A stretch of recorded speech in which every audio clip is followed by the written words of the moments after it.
Jai Hind, dear students. I am Dr. Preeti, and today we are going to practice the numericals from sound chapter. We have completed the theory portion in the previous two videos. So today we are going to discuss the numericals. The first numerical that we are going to practice is from that's given in your NCERT book only. That is after the topic reverberation. So I'm just reading out the question. Try to do every numerical by yourself, but if you get stuck at any of the numericals, you can just go through it and find out whether you have done it correct or not. So the first question is, an echo is heard in 3 seconds. So the time taken by the echo. But before moving on to the numerical, we will just have a basic concept about echo. What is echo? So if this is a source of echo, then the sound travels in the forward direction. When it strikes any obstruction, then it gets reflected back to the person who has produced that sound. Okay, it gets reflected back in the reverse direction. So this is the total distance traveled by the sound. This is like time taken to move forward and plus time taken to move backward. That is the total time. The distance traveled forward and distance in the reverse direction, that is the total distance covered by the sound. So an echo is heard when the sound comes back to the observer, to the speaker. So the question says an echo is heard in 3 seconds. So the time taken for the echo is 3 seconds. What is the distance of the reflecting surface from the source given that the speed of sound is 342 meter per second? Speed of sound is given to be 342 meter per second. So I hope you remember that you all know that distance is equals to speed into time. This formula we have been using from very junior classes itself. Na? Distance is equals to speed into time. So we get the distance 342 multiplied by 3. So it makes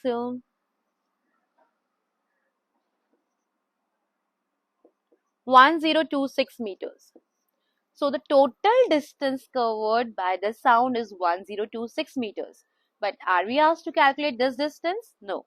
We are asked to find out how much is the distance between the speaker and the obstruction.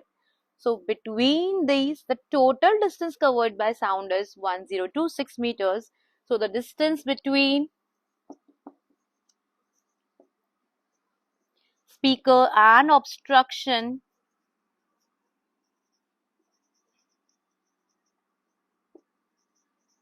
will be half of this, and that is equal to 1026 divided by 2, that makes us 513 meters. So 513 meters, the sound has to go in the forward direction and come back 513 meters. That will make a total distance of 1026. So the answer for the question is 513 meters. If you want to take a screenshot, you can take a screenshot. I'll just shift aside. Now coming on to the questions given at the back of the chapter. At the last, as the exercise questions of NCERT book, question number 7, we are moving to that. I'll be reading out the question.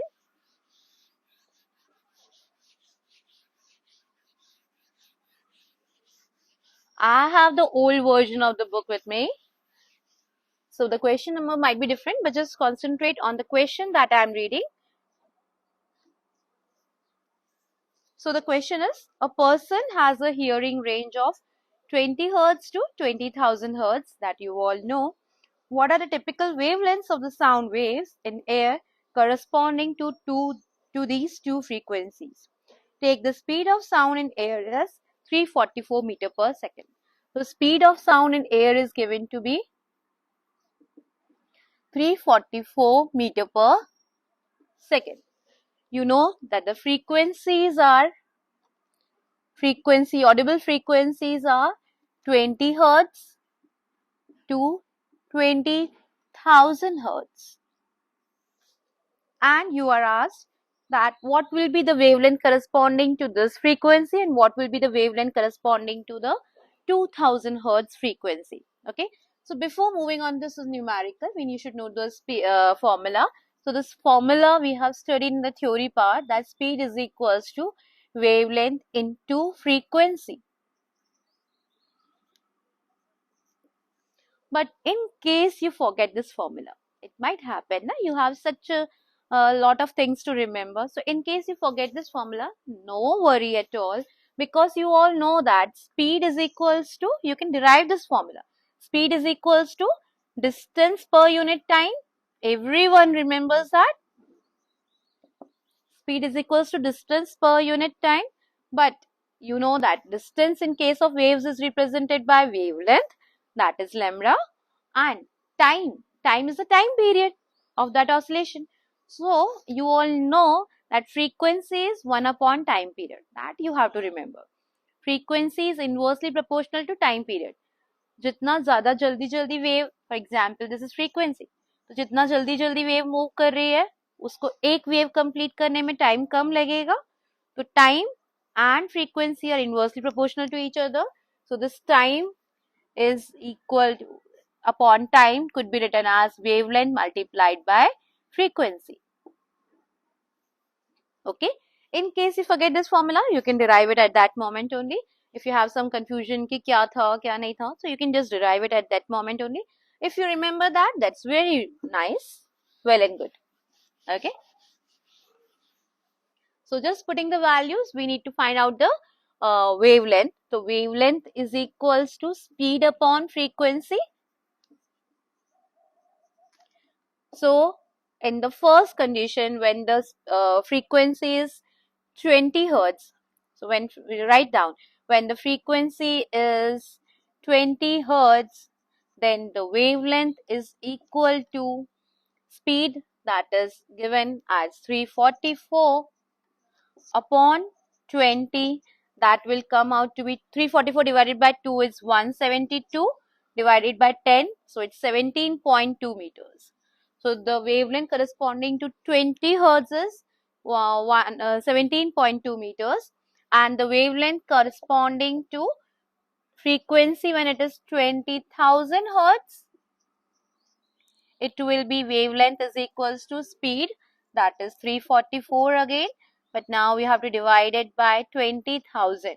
So whatever is your answer now, you have to just divide it by 1000 because 20 is common.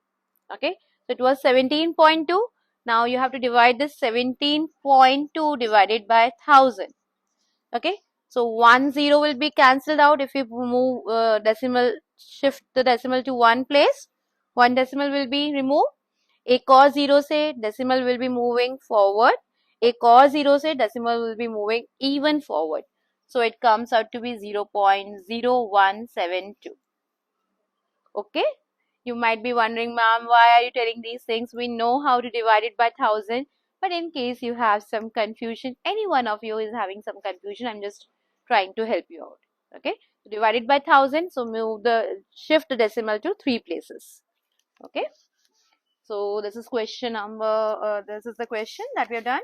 Now you can just take a screenshot. I have shifted to side. Okay, the next question. Two children are at opposite ends of aluminium rod. One strikes the end of the rod with a stone. Find the ratio of time taken by the sound wave in air and in aluminium to reach the second child. Now for this question, in your exam, you will be given the speed of sound in air and the speed of sound in aluminium. Without that, this question is incomplete because you are not expected to remember the speed of sound in air and aluminium. So don't worry at all. If such a question is given in your exams, for any of the materials, you will be given the speed of sound in the two mediums, because without that you can't find out the answer. So I'm telling you the speed of sound in air, it's actually in your book it's given at 22 degrees Celsius. It's 246 meter per second. And the speed of sound in aluminium, it's 6420 meter per second. Okay.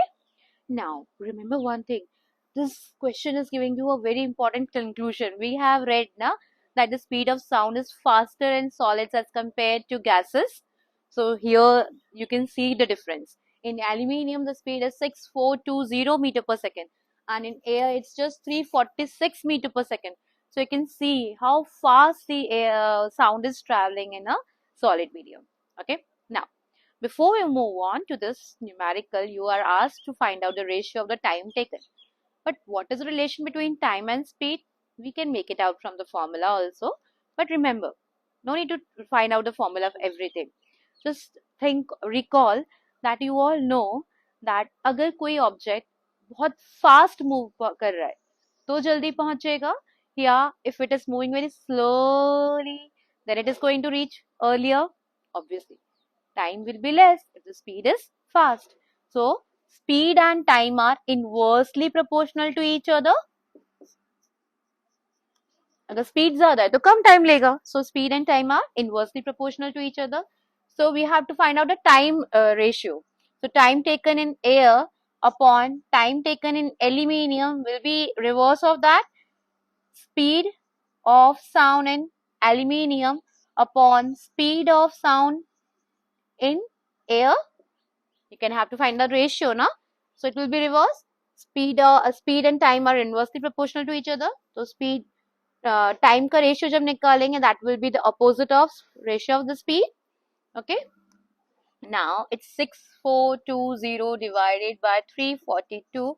If you divide it, you will just find out the answer as 18.3. This is the ratio of the time taken by the sound in air as compared to that of aluminium. If you have to find out the ratio, it should be 18.3 ratio 1. Okay. So in aluminium, the sound is traveling 18.3 times more as compared to that in air. You can just take a screenshot if you want. Okay. Now, next question. The frequency of a sound wave is 100 hertz. How many times does it vibrate in a minute? How many times it is vibrating in a minute, that you have to find out. How many times it is vibrating in a minute. So in 1 second it is vibrating 100 times, because the frequency is number of vibrations in 1 second. So frequency is given to be 100 hertz. That means in 1 second it is vibrating 100 times. Means because frequency is number of vibrations per second. So in 1 second is vibrating 100 times. So in 1 minute, 1 minute is equals to how many seconds? 60 seconds. It will vibrate how many times? A very easy question. Just multiply it with 60. So your answer is 6,000 times. Okay. So the number of times it will be vibrating in 1 minute, it will be 6,000 times. Fine. You can take a screenshot if you wish.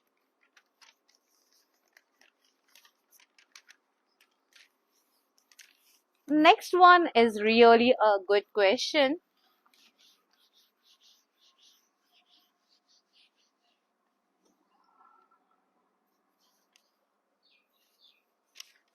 So the next question says, a stone is dropped from the top of a tower, 500-meter high. So here is a tower, and from 5-meter height, the stone is dropped. Okay. Into a pond of water at the base of the tower. When is the splash heard at the top? G is given 10 meter per second square, and speed of sound is given 340 meter per second. Speed of sound is given to be 340 meter per second. Small g is 10 meter per second square, and you are asked after how much time you are going to hear the sound of the stone splashing the water. Okay. Before starting to the numerical, just think about it, that what we have to find out. When we will hear the sound of the stone, what are the sequence of events that will be taking place?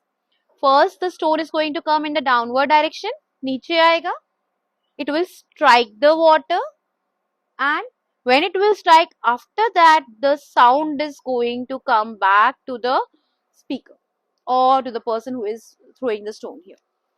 Okay, तो हमें क्या calculate करना है, after how much time, it's asked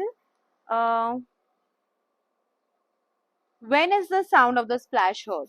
तो after how much time you are going to hear the sound, वो कितना time पहले नीचे तक पहुंचने में लगा रहा है, that you have to calculate the time taken by the stone to reach the water, and then add the time taken by the sound to go in the upward direction.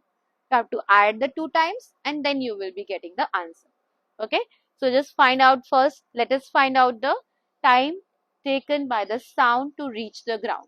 Okay, now you know the distance, you know the value of small g, so how can you calculate t? That will be based on the gravitation chapter somewhere. Okay, so you all know that when something is dropped, are you giving any initial velocity to that? No. So the initial velocity when you are dropping something is 0. So initial velocity is 0, height is given 500 meters, and you are asked to calculate the time. So you all know that S is equals to ut plus half at square. The second equation of motion that you have read in the motion chapter. S is equals to ut plus half at square, or in terms of gravitation we can write H is equals to ut plus half gt square. Okay, now putting the values, H is given 500, initial velocity is 0, anything multiplied by 0 is 0 only, so 0 plus half into 10. Why I am taking positive? Because it's coming in the downward direction, so it's positive. And t square, t you have to find out, so it gets 5. If you cancel it out, it comes to be t square is equals to 500 upon 5, that is 100. So t comes out to be 10 seconds. So the stone will be taking 10 seconds to reach the water. Okay, the time taken, first you will write that time taken by stone to reach the water. Okay, please write everything. Okay, so now you have to calculate the time taken by the sound wave to reach back to the speaker, okay, to the person throwing the stone. So time taken by sound. Next is time taken by sound. Now you all know that speed is equals to distance upon time. So time is equals to distance upon speed. Distance is 500 meters.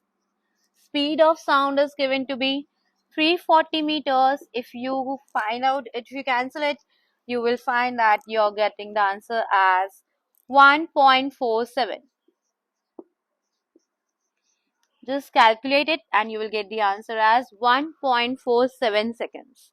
Okay, so 1.47 seconds time will be taken by the sound. So time taken by stone was 10 seconds. Time taken by sound is 1.47 seconds. So the total time taken, next statement will be total time taken is equals to time taken by the stone plus time taken by sound waves. So that comes out to be 11.47 seconds. Okay, I'll just shift to side so you can take a screenshot.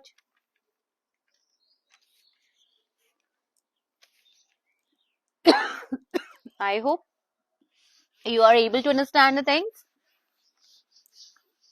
Next question is, just wait a minute.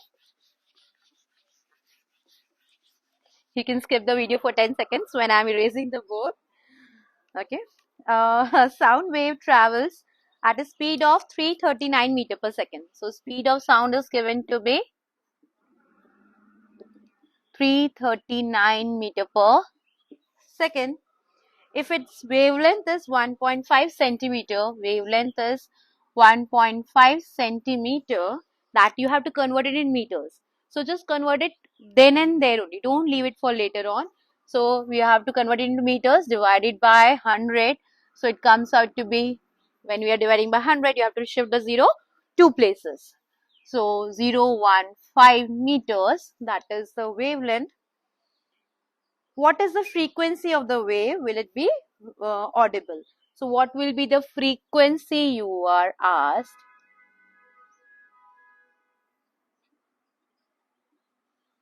Now you all know that speed is equals to wavelength into frequency. Remember? Remember. And just write it at one corner of this page. Wavelength into frequency. So frequency is equals to speed divided by wavelength.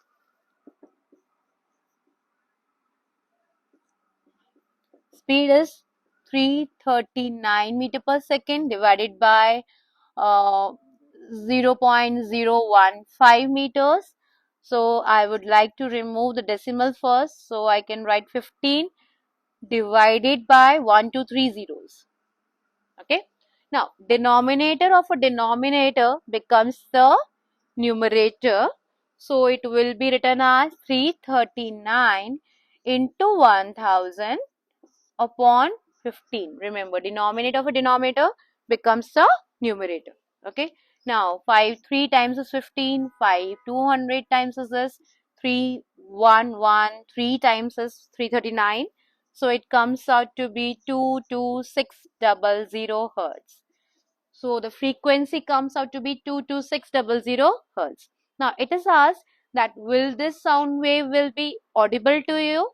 No, because audible range of sound is 20 hertz to 20,000 hertz, and it is 22,600 hertz. Okay, so it's more than that. So this sound wave will not be audible. Okay, and this sound wave will be called as which type of wave? Just let me know the answer in the comment section. If you are doing the numericals, if you are practicing the numericals, how many students are practicing that? I'll come to know by your answer. Okay, so just answer me in the comment section that if the sound wave is having this much frequency, that sound wave is called by which type of wave? That is having a special name that is there.